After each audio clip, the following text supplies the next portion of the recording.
atira chuan kan nom na tu remo katia ma se ma ni in bum na mai ani piang non le theila anom na tem chin mia lo turin he ri lo hi atlan san to nge yang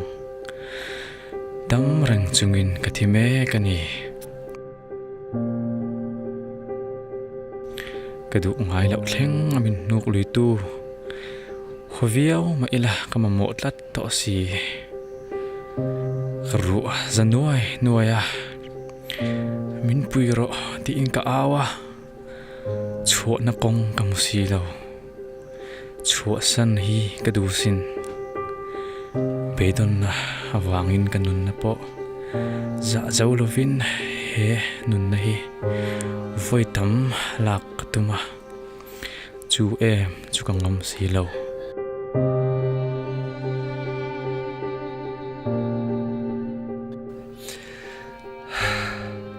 chung ko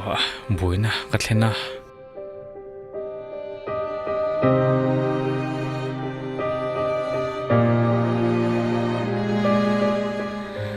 ruk ruwa min siam ta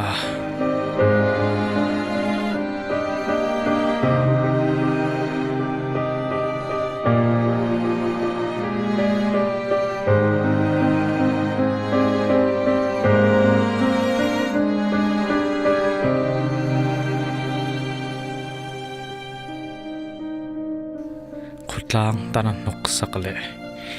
mi nu izat min siam tu hi nang chuan nan ti ve chin mi suang che